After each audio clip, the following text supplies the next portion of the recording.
Okay.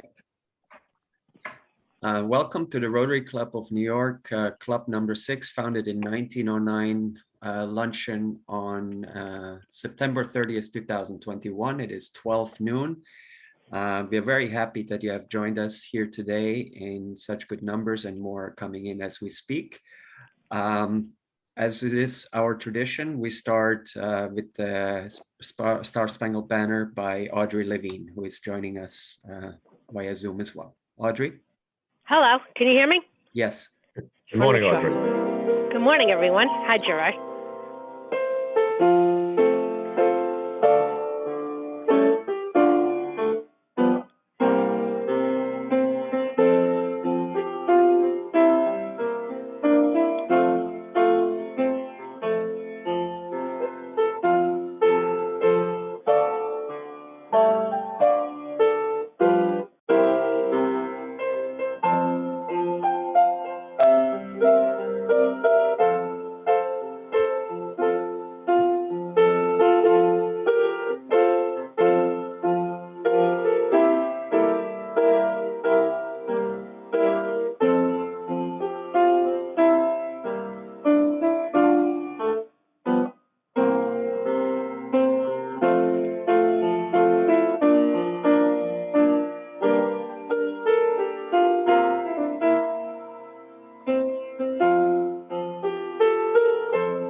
Thank you very much, Audrey. You're welcome. Without further ado, I introduce to you the president of the Rotary Club of New York, Judge Gerard Schriffen. Thank you very much, Andreas. Good afternoon, everyone. Thank you all for being here. I'll preface my comments by reminding everyone that that we are recording this meeting because we have a number of sister clubs around the world who may not be able to be with us at this time frame. So we'll make this all available to them from Mexico all the way through to Taiwan. So again, welcome everyone. We're very privileged today to have Mr. Michael Collins, who's the executive director of the the Institute for Economics and Peace. And I'm not going to really discuss very much what they do because I'm going to let Michael discuss that. Basically, what he and the organization does is to develop partnerships with America's-based governments, civil society, organizations, foundations, universities, businesses, and think tanks to build the Institute for Economics and Peace, to build a presence for them and to have an impact throughout the Americas, focusing on the use of the Institute for Economics and Peace for a positive peace framework as a training tool and as an evidence-based metric for peace-centered development. Something obviously everyone's in favor of, but just how the mechanics of this are done, we will learn that today. So without further ado, it's my privilege to introduce us to Michael Collins to our September 30th, 2021 luncheon meeting. And Michael, welcome. Stage is yours.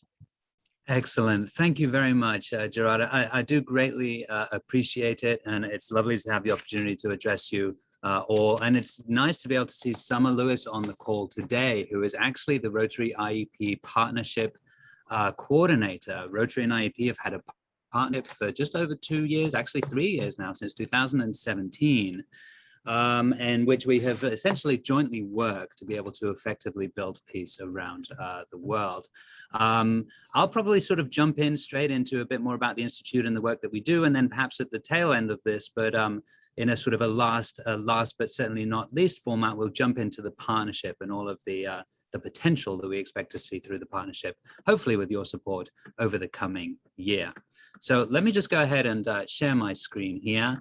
And we're going to start with sort of a very simple question, one which a lot of you are already going to be a lot more qualified to answer than I would. But I often find that it's kind of sort of useful to come back to this, because when we think about what is peaceful, invariably, no matter how much we've sort of thought about it, especially when we see places like Afghanistan on the news, Mali, conflict in Colombia, that is where our head goes, right? That is where That is where our thinking goes. And that is where invariably a lot of the analysis happens, right? When there is conflict, when we think about peace building, when we think about what needs to be done, it is these countries that we tend to focus on.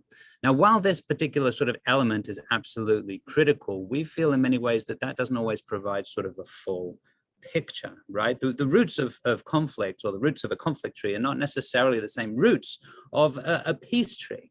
And there's sort of a couple of analogies that we commonly use to sort of describe this. And that is that, for example, if we want to know what leads to a long and healthy life, there's only a certain amount of information we're going to get from studying disease or from studying people who are ill, for example, right? Similarly, if we wanted to study the properties of light, there's only a certain amount of information we'd be able to glean by studying darkness, right? So as we can see, peace building is actually much broader than the study of conflict alone, or at least it should be.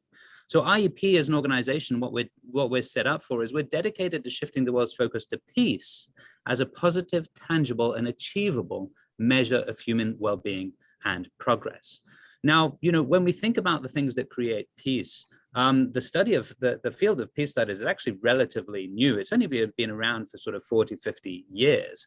And even today, a lot of the things that we think build peace over time are more framed from a philosophical perspective, perhaps a moral perspective, or even an ethical or religious perspective. There's very little that we actually know quantitatively about what creates and sustains peace.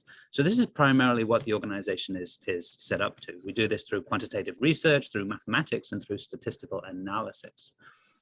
In a nutshell, in a very, very simple way, the organization tries to do two things. It tries to answer these two questions, the ones that you see here. What are the world's most peaceful countries, number one? And number two, what is it that they have in common? The idea here is that if we have a better understanding of what creates and sustains peaceful societies, we can then take that information, we can replicate that in our own, independently of our own levels of peace. Now, some of you may be familiar with these sort of two terms here. These are sort of commonly used in the peace building field, and they actually run quite parallel to these two questions. It's the idea of negative peace and positive peace. So negative peace can be defined as the absence of violence or fear of violence. That in itself is relatively understandable. It's relatively definable. It's generally agreed upon, and it's something that can be readily measured around the world, right? A society that has low levels of homicide, that has low levels of conflict, low levels of crime, is a society with high levels of negative peace, for example. Positive peace, though, is something that's a bit more richer. It's more systemic, it's more complex, and it's about the attitudes, institutions, and structures that create and sustain peaceful societies. Another analogy here, if you'll allow me, is that sort of things with negative peace would be, for example, in the human body, low blood pressure, right? Or low levels of cholesterol, for example, or a good body weight, right? Positive peace would be the equivalent of sleeping well, eating healthy food, and maintaining low levels of stress. So as you can see, there are two different kind of sort of definitions of peace that are complementary, and both of them are important to measure. Now, with regards to positive peace, IEP produces the Global Peace Index. It's thankfully been very well received and has now become world-renowned in terms of providing an annual report that can measure peace around the world. It's based primarily on the absence of violence or fear of violence. We've been doing it for about 15 years now, and it sort of measures peace in, negative peace in a multi-dimensional way. Now, I am aware that a number of you may be familiar with some of IEP's research to date, so I'm going to kind of sort of skip through this pretty fast, but we can always jump into any of these points in as much detail as you would like later on. So, for example, very quickly, in terms of sort of the indicators that we use things related to domestic and international conflict, numbers of battle deaths, for example, and the number of conflicts happening around the world. There are measures of internal societal safety and security, so levels of violent crime, homicides, incarceration. And then there are elements related to levels of militarization as well. People often ask the question, why is levels of militarization included as in this? When we think of violence or the absence of violence, we perceive that if we feel that we need a military, if we feel like we have a police force, for example, it's because in essence, we're afraid of the fact that there will potentially be violence if we do not have it. So in many ways, it is symptomatic of levels of peacefulness around the world. So that's included too. So when we bring all of these things together, we can actually sort of basically rank countries, just like a Rotten Tomatoes sort of movie ranking, countries according to their levels of peace. This in 2020 were the 10 most peaceful countries around the world. And these were the 10 least peaceful countries here. And let me just cycle kind of sort of back and forth between these two for a minute, because if you refer back to the first part of the conversation, we talked about studying peaceful countries as opposed to countries in conflict, right? Think of the different characteristics of some of the countries compared to this sort of top and bottom ranking here. Now, for anybody, I know a number of people are joining us from the International Services Division. So you can actually go on the IEP website and you'll find this interactive web map that allows you to be able to click on any country that you may be working in or interested in and to be able to see where it ranks on the Global Peace Index and also its trends in peacefulness over time. The report or the annual analysis that we do allows us to be able to do a variety of different things. For example, assess levels of globalness peacefully. It deteriorated last year. It's been deteriorating over the last 15 years. This is the 9th deterioration in the last 13 years. It allows us to be able to see the total number of countries that are becoming more peaceful compared to the ones that are deteriorating in peace. In addition to sort of the country's position, it allows us to be able to sort of see the trends and which countries are improving in peacefulness. And we can also sort of do that by regions as well to be able to see which are the regions that are improving the most. And of course, at the bottom end of the scale, we can see the opposite, right? We can see which countries are deteriorating in peacefulness. Now, it doesn't necessarily have to be a country that is already low in peacefulness. It can be a country that's relatively high up in the table too. But nonetheless, it provides us visibility as to what countries are improving or deteriorating in peacefulness.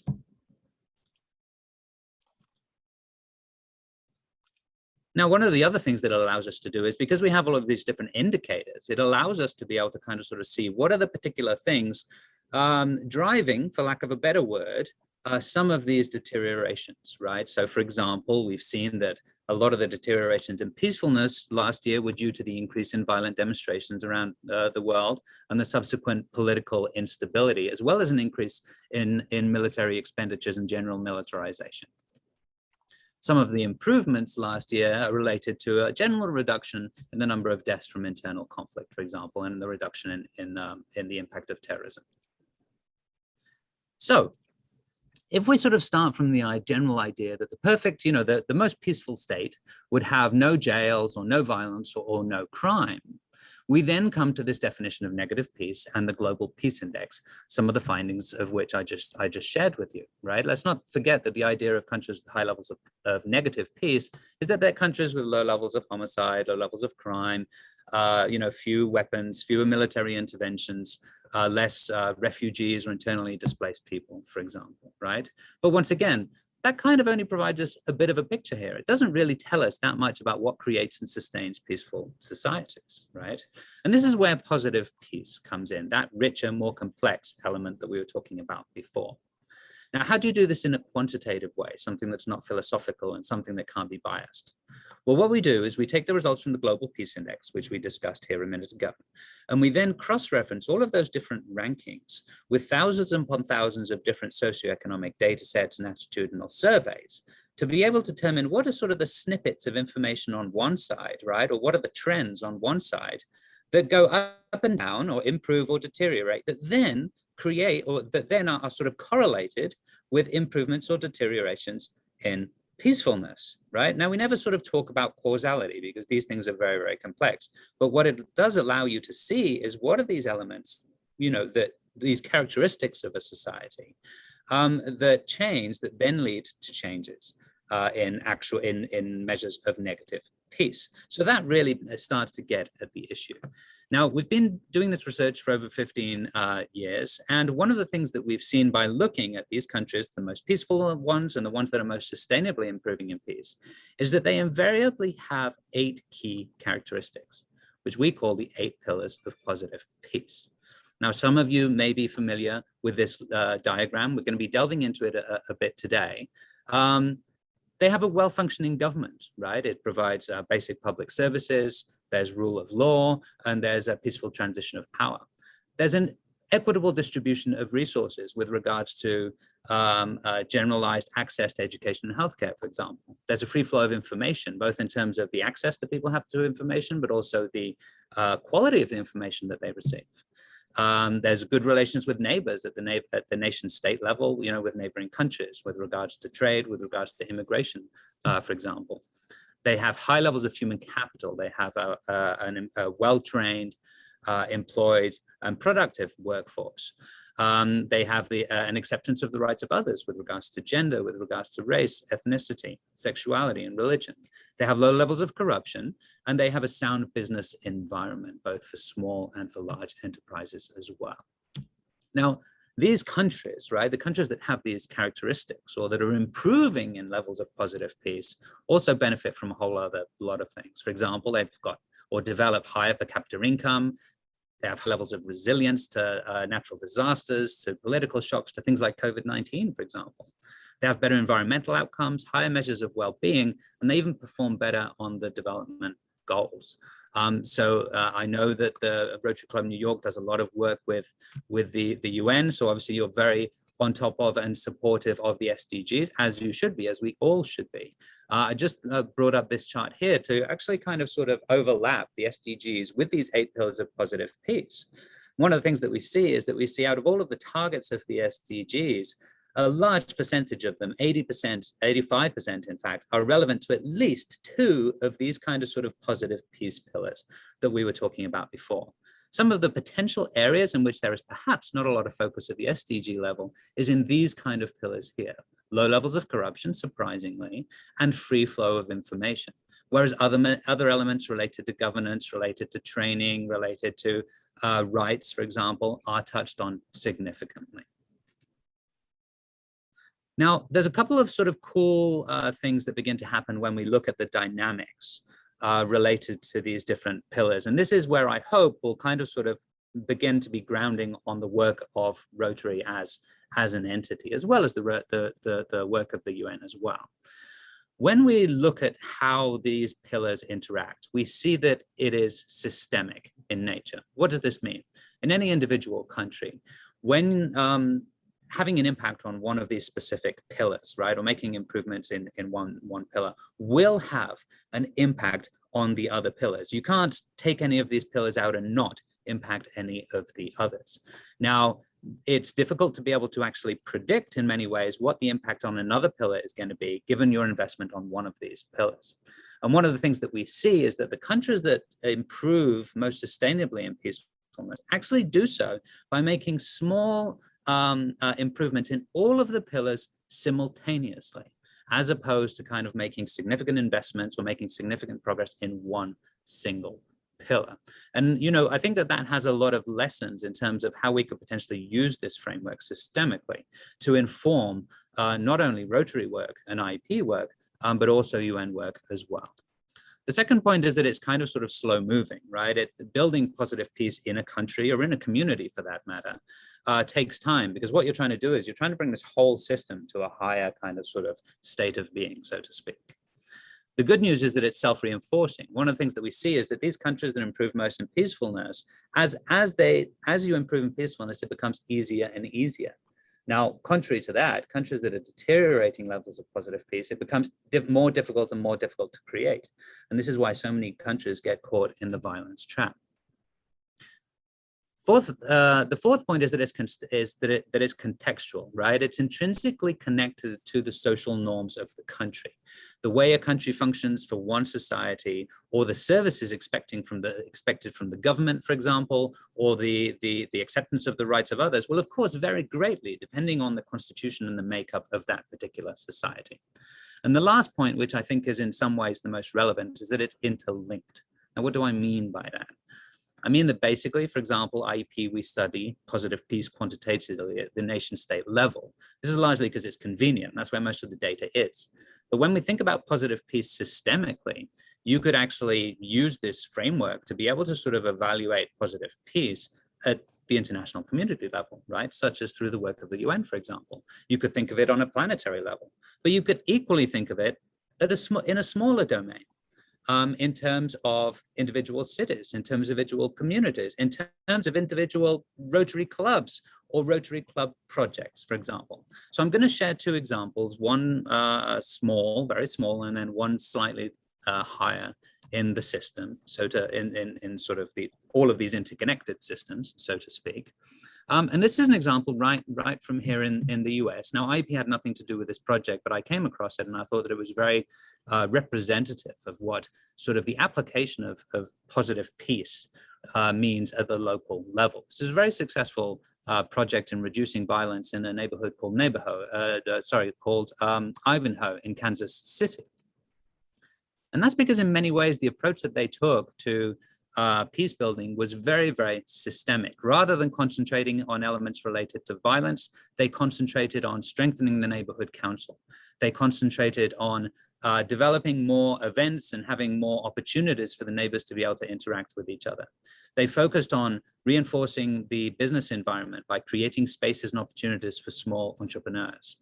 They improved the free flow of information by ensuring that neighbors had access to resources and developing frequent community meetings. They focused on cradle to college education pipeline. Things like demonstration gardens not only provided more healthy food, but also connected with other pillars in terms of developing entrepreneurial opportunities. They had an equitable neighborhood task force to be able to ensure a more equal distribution of resources. They developed a neighborhood watch program, and overall they had a distinct focus on developing racial equity. Now it's interesting, right? Because on many occasions, you know, we think about peace building as mediation or conflict resolution, but as you can see here, a lot of it actually comes down to community development. Now, a lot of this is very relevant when we're talking about, say, places like Afghanistan right now and what the US is going to do and how the US is going to support. One of the key sort of things that I like to take away, and I realize that I'm kind of sort of talking a lot, I promise I'm going to shut up soon, is that, you know, if any one of us were focusing individually on any one of these single efforts that you see here on the screen, in all likelihood, this project would have been a lot less successful. It was the combination of all of these different efforts that made it successful in many ways, right? Because as the project progressed, you can kind of sort of see how all of these things connect over time. So by having this broader perspective, by looking at a project, a community, an issue, or even a country through the lens of positive peace, you can actually start to understand a lot of the different dynamics at play. And as such, you can become a much more impactful peace builder.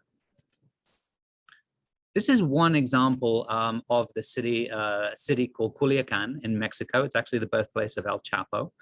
And they've had significant improvements in levels of both positive peace and negative peace over the last 10 years. They have actually adopted the 8 pillars of positive peace as part of their development plan. I apologize, this is in Spanish, but hopefully it gives you the general idea. On the left-hand side, you see the 8 pillars of positive peace.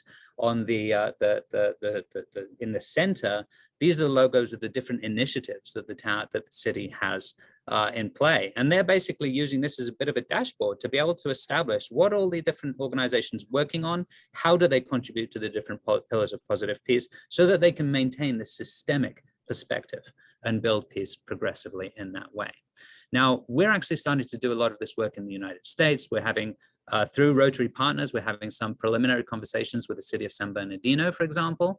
And I don't know if I can share this or not, but I'm going to. We've actually applied to the programs of scale competition that Rotary is currently holding. What we would like to do, we acknowledge that the deterioration in peacefulness in the United States as a public health issue, and we would like to spend the next 3 years finding ways with Rotary, in partnership with Rotary, of building positive peace throughout the United States by implementing positive peace projects such as the ones that you see here. And then the last thing I'd like to say before I stop is somewhat the elephant in the room, given we're all in New York, or most of us are, I suppose, is the UN. Now, our resources are actually used quite a lot by the UN and different multilateral organizations. And thankfully, you know, it's used in a number of universities around the world. We do have a significant reach online as well. we have a number of offices around the world. So not only are we able to liaise with the UN here in New York, but we also have offices in Brussels and liaising with the UN in Europe. We've partnered with UNESCO, with UNICEF. We have something going right now with the World Food Programme. We've developed frameworks of fragility for UNDP. At the same time, the UN, even at the highest levels, and I'm sure you know this, has very few resources and very little ability in many ways to be able to take advantage of all of these resources and this kind of sort of systemic perspective that we try and offer through our research. We work directly with the Executive Office of the Secretary General, and because of many ways that the UN is kind of sort of set up, and I'd actually like to ask you guys a lot more about this, you're no doubt much more familiar than I am. You know, they have like a 6-month window, right? They're always trying to resolve immediate crisis. So when it comes to building positive peace, it is something that is intrinsically difficult for them, not only because it's a slow process, but because they're forced to respond to the most immediate crisis. What this means is that they have difficulty leveraging these longer term indicators that tell us, right? When we look at deteriorations in positive peace, it tells us what is the likelihood of increasing conflict increasing in any particular country over time. But they have a lot of difficulty trying to kind of sort of leveraging that. So one of the things that I'd love to kind of sort of discuss in potentially open discussion is how could we, taking advantage of the existing partnership within Rotary, partner to be able to really reinforce in many ways the capacity of the UN to be able to take on board some of these systemic elements and to be able to leverage a lot of this research in a more effective way. How can we make the UN a more effective entity? So I'd like to generally end on that, but I would love, if it's okay with you, to provide Summer the opportunity to quickly speak about the Rotary partnership. I've got a couple of slides here which can perhaps complement her work. There is a Rotary Positive Peace Academy. Anybody seeking to find out a bit more about positive peace can do so through by putting Rotary Positive Peace Academy in any web browser, and it'll come up immediately. And also for the last 2 years, we've been training on developing a cohort of Rotary Positive Peace activators, people who are fully trained in positive peace that can work with different Rotary clubs to be able to develop positive peace projects, whether it be locally, whether it be nationally or internationally as well. So with that, I'll stop it here. And Summer, do you have any additional thoughts? Sure. Thank you so much, Michael. It's really exciting to see this coming together. I think this originally started with some communications with John German regarding the partnership. And then at the same time, IEP had said, connections with the UN. And I said, let's connect you with John German. I know John German also knows Steve Killalea, the founder of IEP. So it's really great to see all of these connections coming together. I don't have a ton to say. I don't want to take away from Michael's presentation. I'm sure people will have questions as well. But just to reiterate that the strategic partnership that Rotary has with the Institute for Economics and Peace, it began in 2017 and we're still going strong. And the purpose of the partnership is to be able to provide Rotarians educational tools and materials to help make peace more tangible and actionable through the framework that IEP works with. And beyond the Academy and the Activator program that Michael mentioned, we do also offer some tools online, for example, a PowerPoint and a facilitator guide, as well as a workshop guide. I'm happy to put all of this into the chat box for people to check out. I'll also share our webpage for the partnership. You can download any of those materials there. All of these are freely available to Rotarians and Rotary actors worldwide. And I think that's all I'm going to say. Thank you again. We'd really welcome people to get involved in the partnership. I'm the person who coordinates that. I will also leave my name in the chat. So if you're interested in getting more information, feel free to contact me and I will be happy to help you out. So thank you. Thank you very much, Summer and Dean. And we wanted to ensure to allow plenty of time for open discussion, all kinds of questions. So at this point, Gerard, we'd like to hand it over back to you. Well, thank you very much, Michael. Boy, you've raised a lot of ideas, a lot of questions in my mind. Before we begin, though, Andreas, if I may, I would like to, well, as we say colloquially in New York, give a shout out to Miss Sokari from the Rotary Club of Cairo, which is a sister club of the Rotary Club of New York. So I'd like to just say to her, welcome, Geheim. If I may start us off, Michael, my question to you, you mentioned something that really struck a chord with me. The absolute necessity for free flow of information. So how does IEP help make information more accessible, especially in countries where the leadership is going through great pains to block communications, especially on the internet? I won't mention names, but we all know what I'm talking about. Mhm, mhm. Great question, Gerard. So, I mean, there's a couple of things that I'd say. I mean, with regards to that pillar, which is, you're absolutely right, it's critical. It's essentially one of the 8 pillars of positive peace. What could be more important than that in some ways, right? I mean, we measure things like number of the specific access to information. Now, IEP is not sort of an implementing organization. We're a think tank primarily, which is why we so much value the partnership with Rotary, because Rotary is a doing organization, right? So free flow of information starts with having more access to things like internet, right? Internet connectivity. This is something that is already significantly increasing around the world, but there is still a great need to do. But of course, with that, in many ways comes goods and bad, right? And bad. We've seen this deterioration in the quality of information that people are receiving as well, which is perhaps contributing to a lot of the social tensions that we are seeing right now. With regards to censorship, that is also something that we track. So it does come through on our sort of positive peace index, right? Which is a ranking of countries according to the levels of positive peace. That does come through there. Now, in terms of what we specifically do beyond, promoting the importance of this, is that we make all of our reports freely available to anybody, not only the reports, but also all of the presentations that we do as well. And we're extremely transparent in our methodology.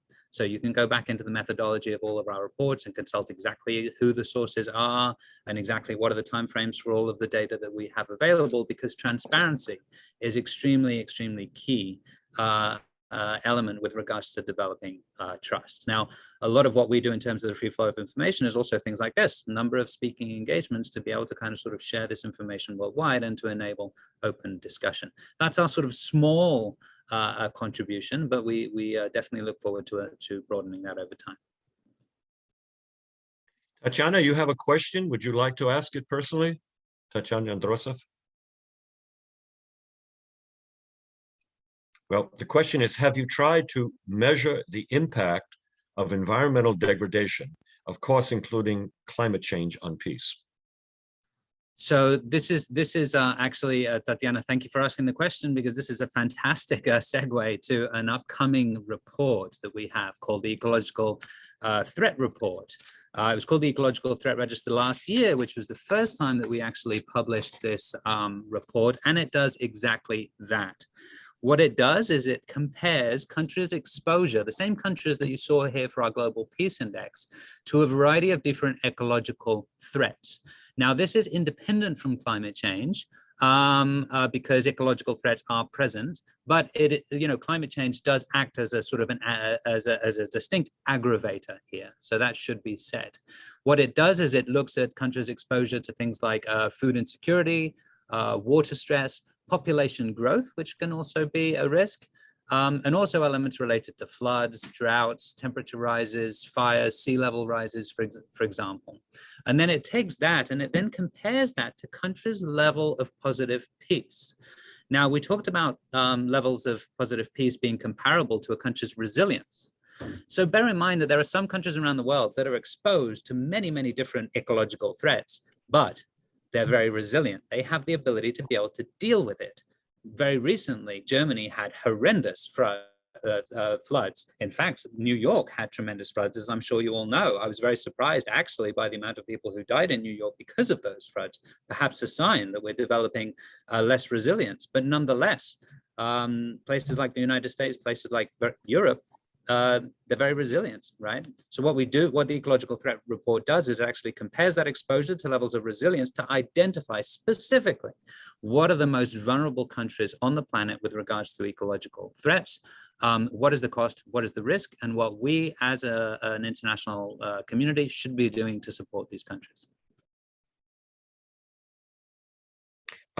Perhaps, Michael, you or Summer, can you give us an example of a Rotary group in any country that has adopted or created a project dealing with these 8 pillars and discuss what they have done and what kind of success they've had.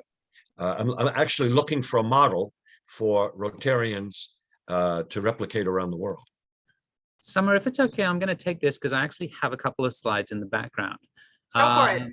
And Summer will be familiar with this example as well. And I didn't actually share it today because I thought some of you may have already seen it a few times, and I thought, let me not share it. But I nearly did because it is very Rotary, and it's actually the first positive peace project that came out. And this is why we like showing it, because it actually inspired in many ways all of the work that the Institute has done since. So let me go ahead and sort of share those share that very quickly, because I think it would be nice to be able to sort of see it in person. Here it is. So this was a project that happened between 2017 and 2019 in Uganda. It was done by a Rotarian called Jude Kakuba, who attended a very initial form of positive peace workshop, something a bit like what we've seen today, but in a bit more detail. And he'd been working on a literacy program for a number of years with relatively little success. Now, after the workshop, he thought, how could I apply these pillars in a way that would kind of sort of, be impactful, right? How can I strengthen my project using this new perspective? Now, he kept the sort of the central theme of the program, right, which was to improve student conditions, right, and enrollment rates and academic performance overall. But he thought about it from a positive peace perspective. How could he build positive peace in and around the school system? Because as we know, systems with high levels of positive peace become more resilient, become more effective, become more cohesive. So he looked at the school project and everything, the work they were doing through each of these pillars, and tried to connect in any way he could his work with these different pillars. Now, when we talk about this, we usually bring up these pillars one by one, but for kind of sort of a general idea, I've brought them all up at the same time. But, we talked about well-functioning government being very contextual, right? A well-functioning government in a school does not mean the same thing as a well-functioning government in a country. Right? A well-functioning government in a school talks about, okay, well, who is on the school council?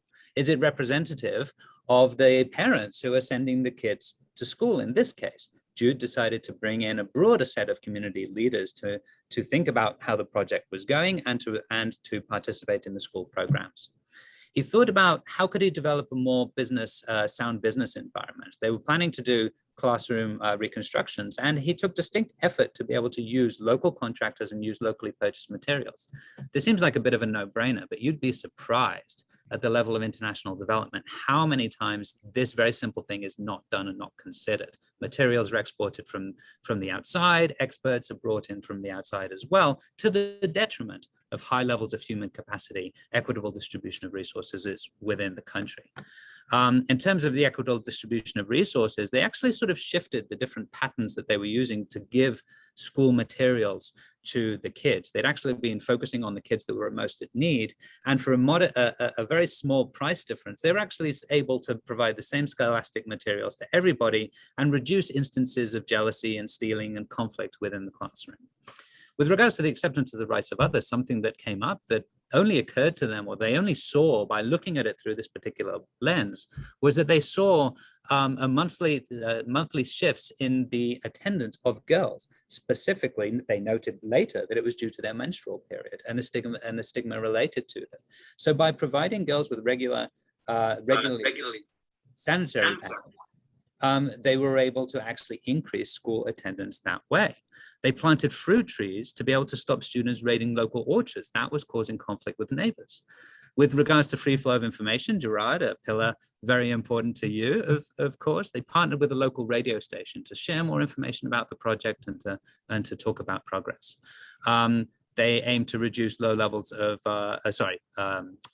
of human capital. You can see some more examples here of things that they put in place, including more regular medical checks. And with regards to low levels of corruption, they formed a subcommittee on transparency, and they overall became a lot more transparent financially with what they were doing with the project. A very small thing, such as shifting the branding on the materials provided from a Rotary logo to the school logo, for example, significantly contributed to ownership, right, and within of the materials and to better maintenance of those materials over time. The result of this project was pretty phenomenal, and I don't think that it was any one of these elements. It was in many ways a combination of all of them. That's the point, right? But what they saw was a significant increase in pupil enrollment since they put these elements in place, and significant increase in pupil performance over time, increases that have maintained to this day. So that's one example, and thank you very much for giving me the excuse to, giving us, I should say, the excuse to show that one. So Michael, I uploaded into the chat the positive peace case studies brochure that IEP has, and that particular example is in there. So if people are interested in seeing that. Fantastic. Thank you very much, Salman. Thank you. Dr. Georgia Nora, would you like to address your comments? Thank you for the presentation. My question actually is considering peace building as probably a cheaper way to address global conflict instead of going out and squandering lots of money, billions in procuring armaments to fight wars, instead of going through those little things we could do to bring about a peaceful resolution of such situations. Would you mind expatiating, sir? Yes. So, I mean, the short answer, George, is you've hit the nail on the head. We released a brief recently, on Afghanistan, using some of the existing calculations on the cost of the conflict in Afghanistan to assess the overall amount of money that had been spent.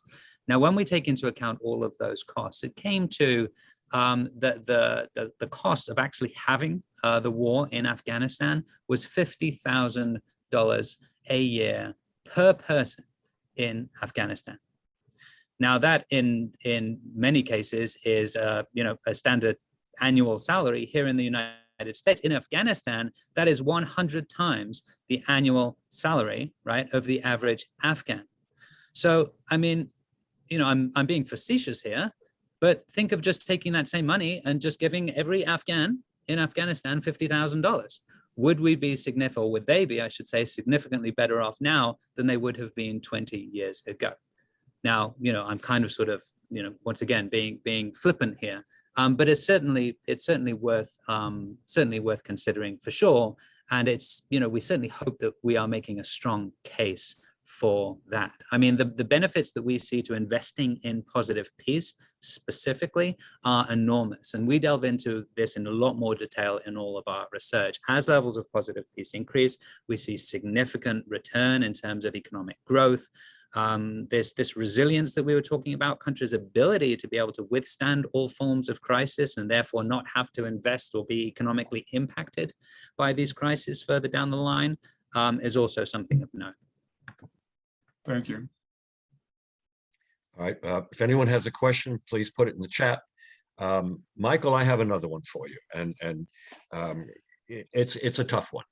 So I have some very, very close friends from Venezuela, including two ambassadors from the Guaido government. And as you know, and especially in Venezuela, the educated class, the professionals have migrated from the country for obvious reasons. How can a Rotary group in a place like Venezuela, where you don't know, well, you may not be able to feed your children, how can a group like that work towards achieving the goals you've discussed today?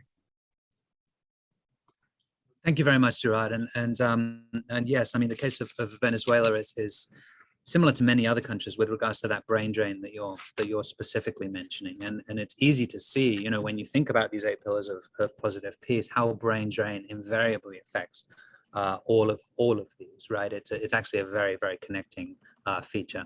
I mean, one of the things that I would say is that, I mean, my experience is that Rotary clubs vary greatly in terms of the resources that they have available, including in terms of the expertise that they have. Some Rotary clubs are very big, very well funded, have a number of experts. Some are hyper-local and grassroots.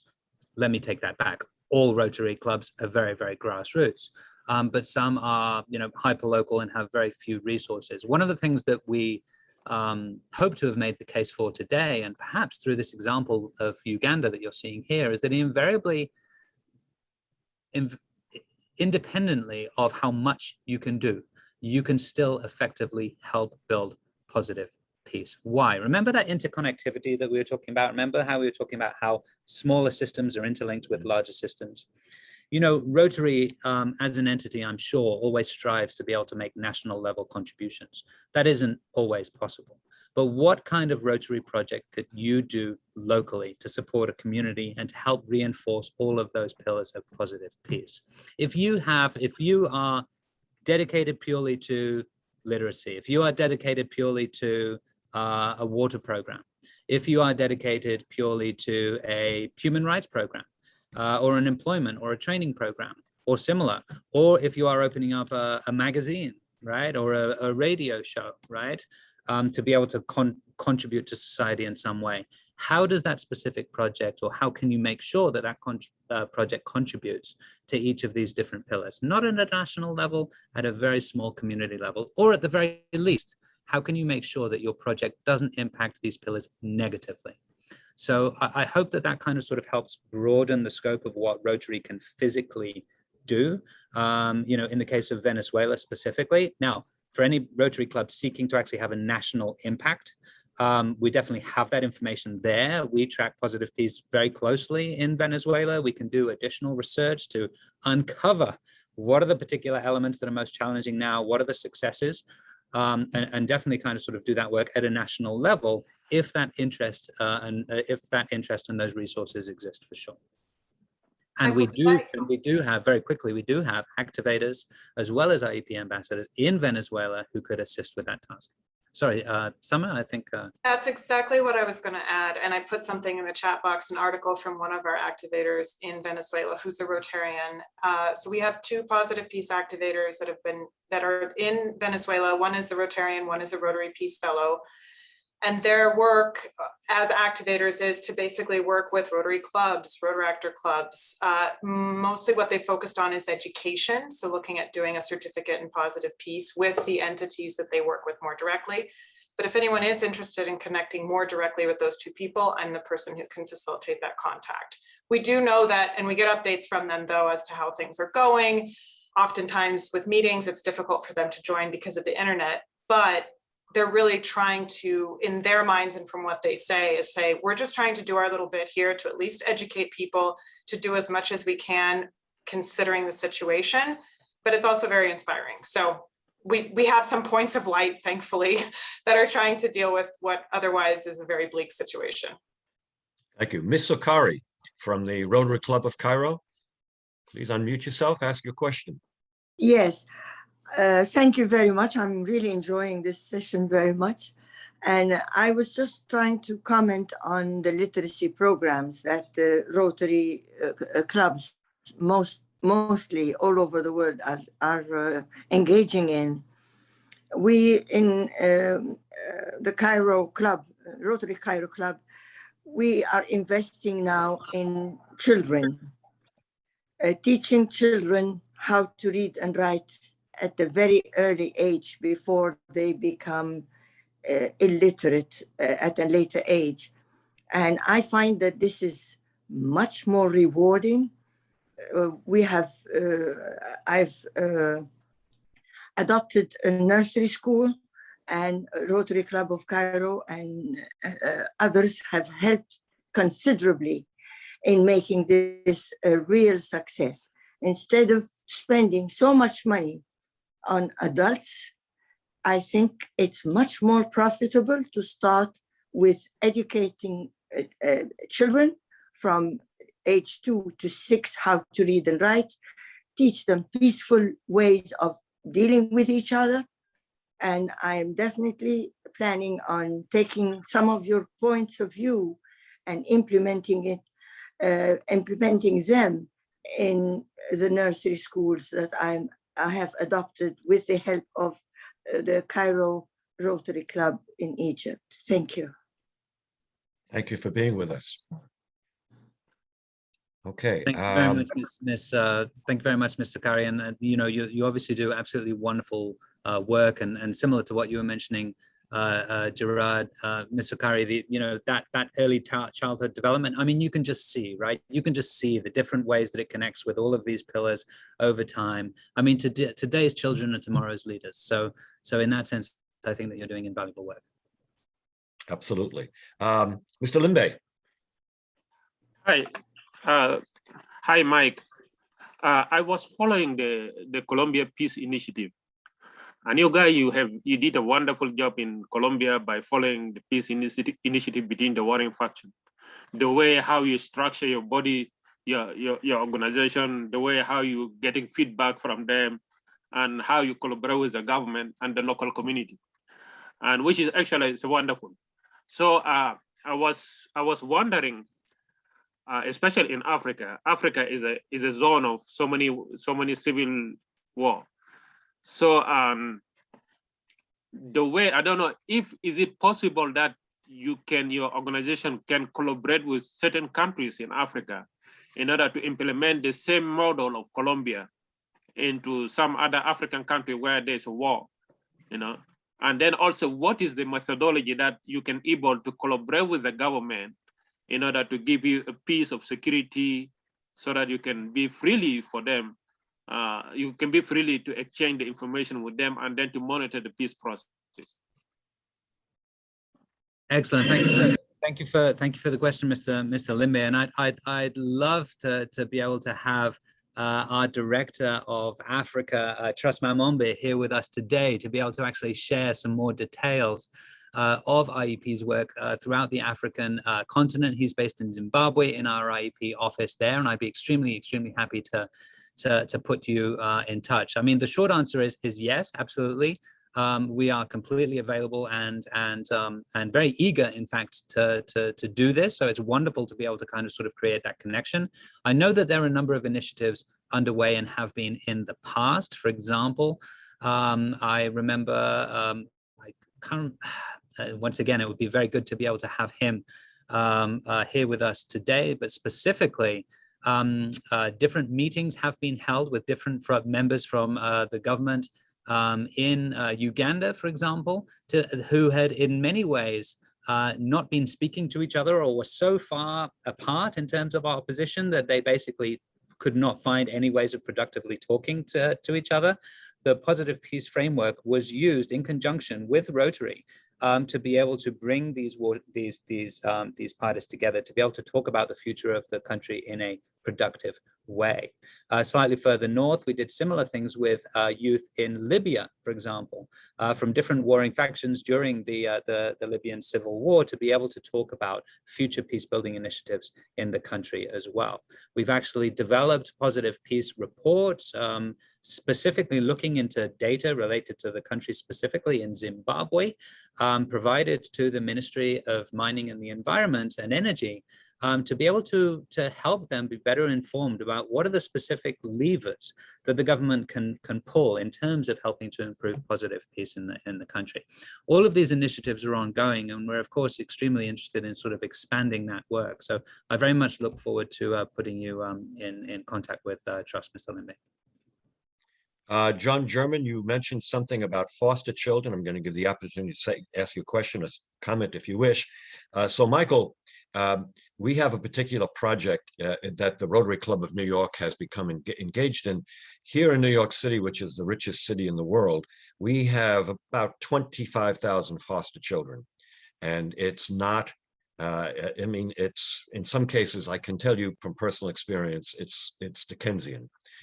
So we have arranged a situation through our club where the Shriners Children's Hospital in Philadelphia is providing free emergency medical care surgery for children who are foster children in New York City, where it will cost no one anything.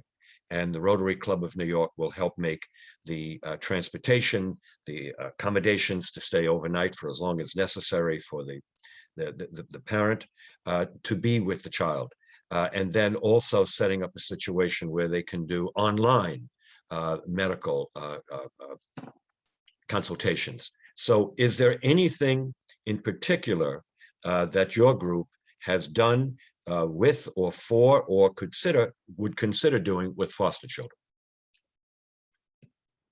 So the short answer is yes, absolutely, John. I mean, from our perspective, you know, although we always kind of sort of stay closely attached in some ways to the positive peace framework, right? Because that's essentially what we're all about. One of the things that we see is that it's universally applicable. It is something that can be used and has been used by Rotarians and by positive peace activators to look at issues specifically within the United States, for example, to look at issues related to food security, right?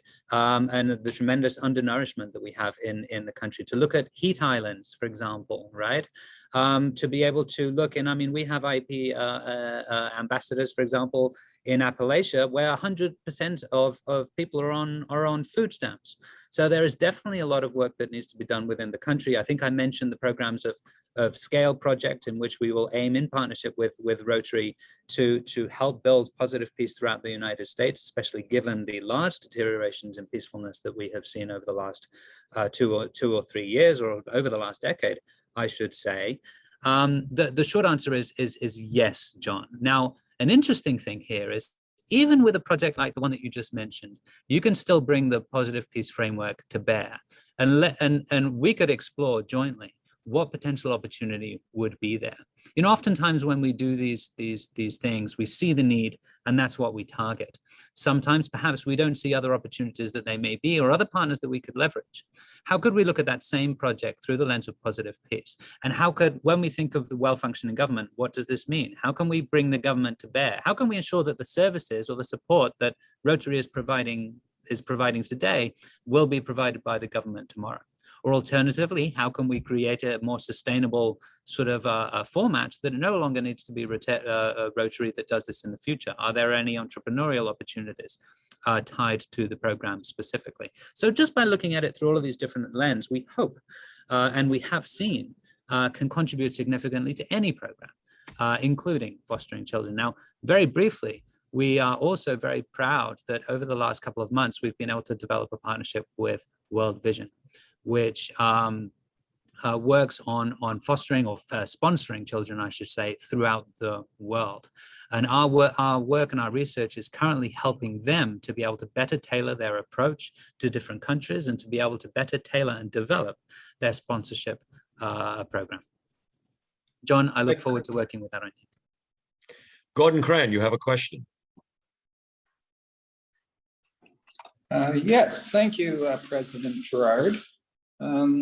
Regarding connections with Rotary, I'm wondering about IEP's connections with the Rotary Peace Fellowships program, in particular, Rotary Peace Fellows around the world, and the 7 Rotary Peace Centers, including the Makerere University Rotary Peace Center in Kampala, Uganda. Well, we've had a number of. I answered that in the chat, sorry. Do you want to take it? No, I was going to say. No, I think I put it in the chat because I thought we were out of time. Go ahead, Michael. No, please. It's go for it. Well, I know that IEP has provided curriculum and training for Chulalongkorn for the professional development certificate, as well as Makerere, physically and or online now during the pandemic. So I believe that the positive peace framework has become part of the actual curriculum at those centers. I know that for me, when I was a Peace Fellow, I don't know if I mentioned that. So I was a Rotary Peace Fellow at University of Queensland 2011, 2012. That's when I first heard about IEP, because we had someone come from the Sydney office and visit the Peace Center. So there are definite connections between the two entities in terms of education, the educational component. And then in terms of involving Peace Fellows, I would say that a lot of Peace Fellows have been offered the IEP Ambassador Program opportunity. This is an online training program with IEP, run completely by IEP. And in fact, the deadline is today for that particular cohort that's coming up.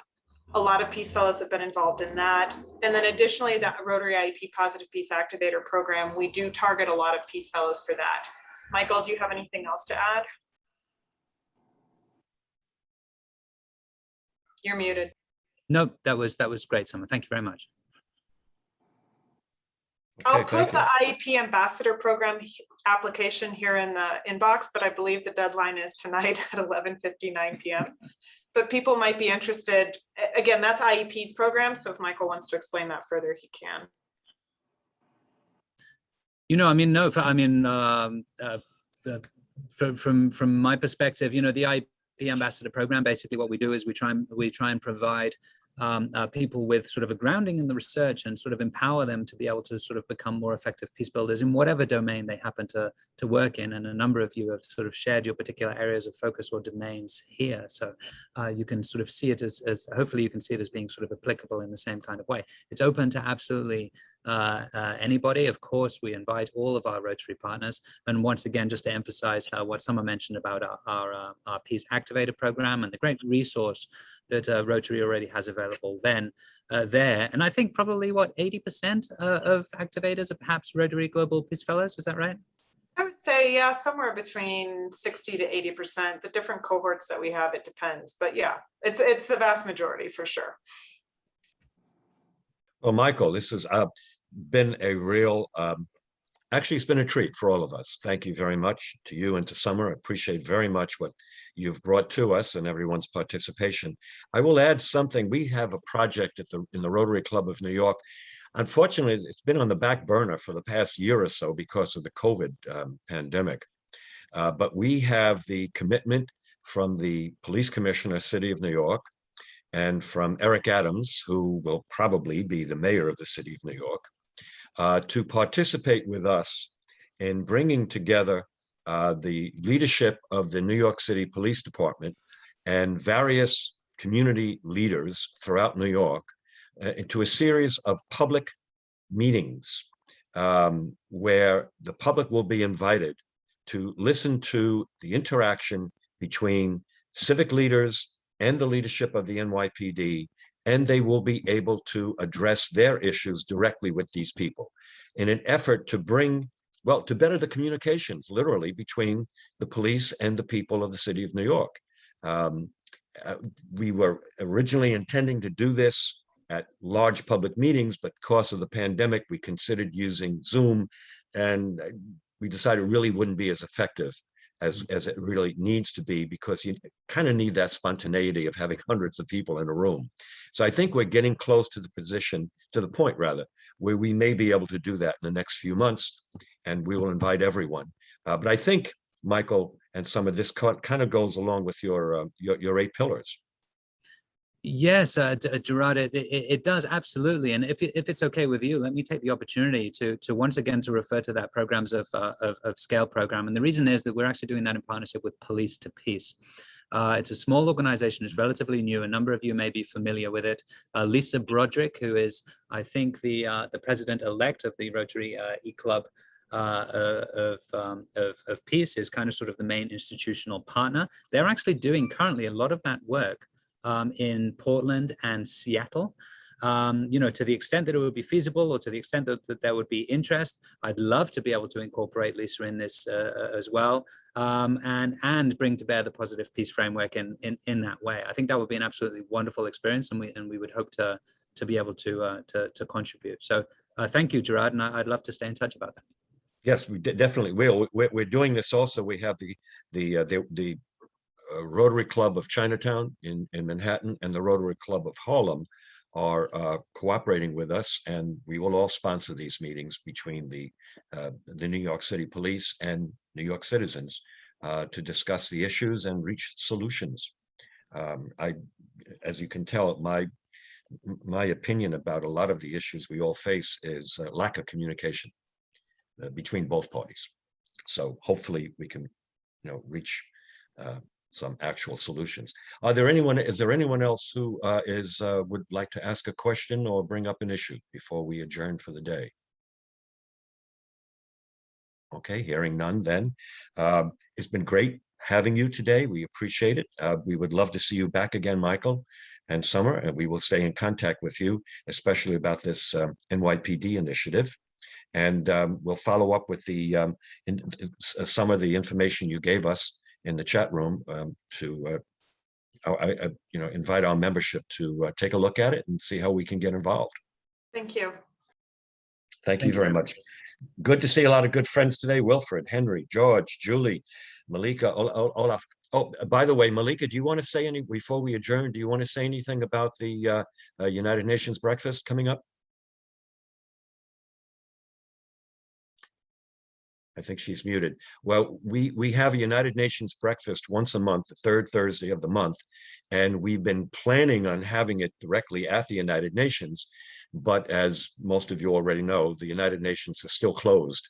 No one's allowed in because of the pandemic. So we've been doing them on Zoom. So check your emails, you'll get that information. And just as soon as we can, we'll invite everyone to a breakfast in person. We're all looking forward to that again soon. All right. Anyone else have a comment? If not, Andreas, you want to close us out, please? Yeah, absolutely. I just wanted to bring everyone's attention to next week's program. Oh, yes, thank you. Day, same time. And we will have Angela Quevedo. She's an environmental advisor to the World Bank. She will be our guest speaker. That's about it. So with that said. That sounds great. All right. Thank you again, everyone. Stay well. Peace to all. Thank you.